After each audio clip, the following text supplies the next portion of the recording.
अपने सभी दोस्तों की सेवा में मैं जावेद नसीम अपना आदाब, सलाम, नमस्कार और सत श्री अकाल पेश करता हूँ और आशा करता हूँ कि आप लोग बिल्कुल सही होंगे, अच्छे होंगे।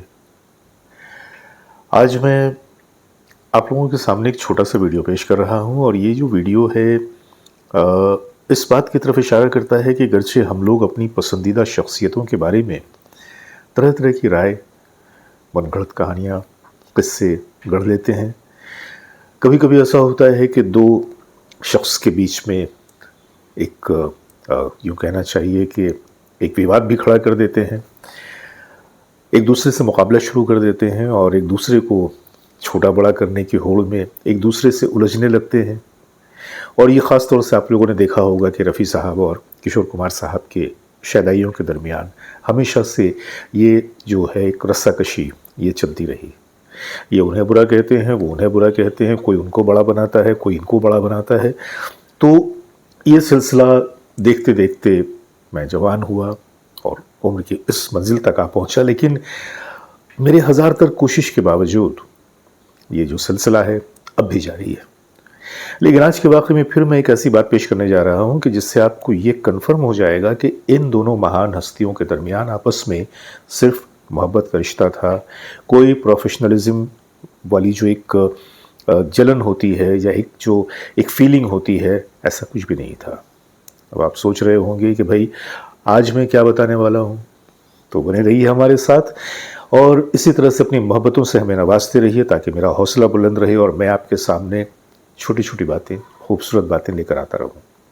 ये महज कहानियाँ नहीं होती, ये महज वीडियोज़ नहीं होते, बल्कि इनमें हमारे लिए कोई ना कोई ज़िंदगी का एक लेसन होता है, जीने का तरीक़ा होता है। तो आइए चलते हैं वीडियो की तरफ।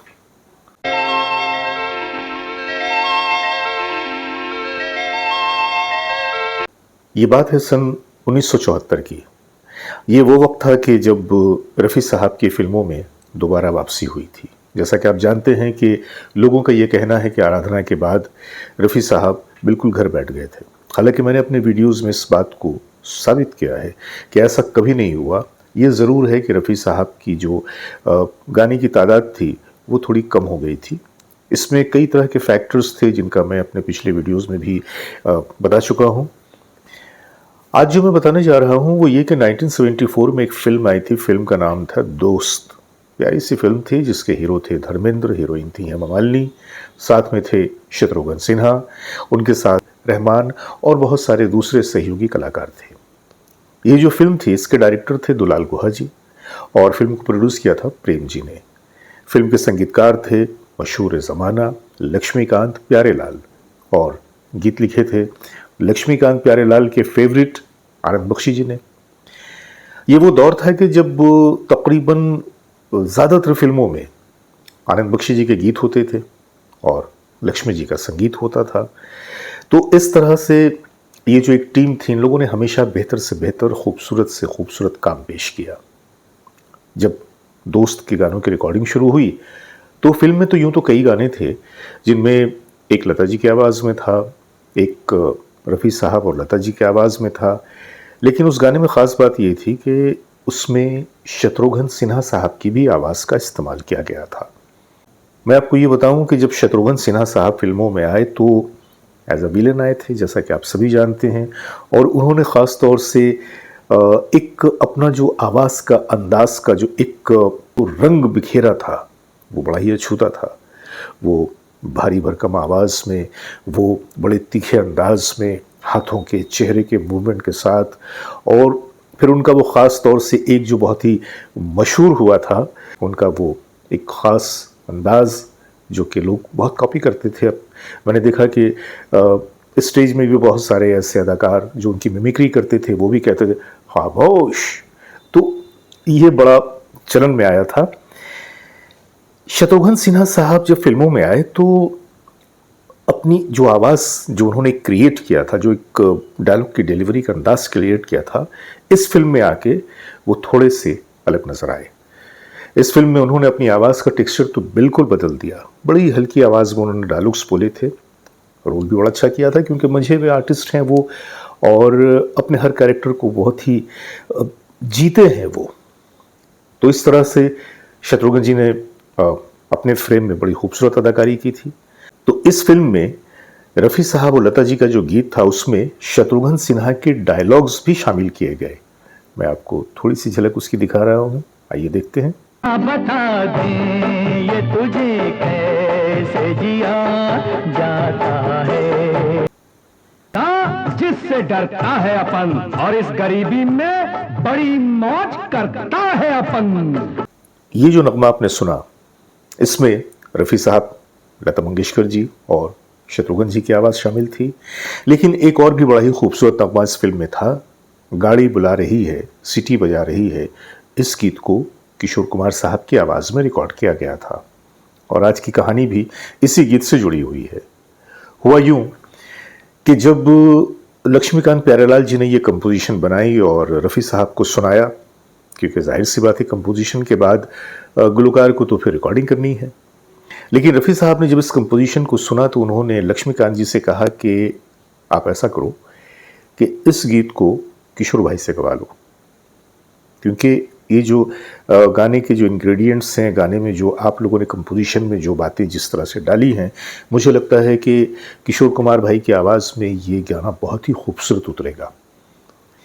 अब लक्ष्मीकांत प्यारेलाल जी, इनका तो मामला ये था कि रफ़ी साहब को तो वो अपना मुर्शिद मानते थे और रफ़ी साहब की किसी बात से इनकार करने का सवाल ही पैदा नहीं होता था।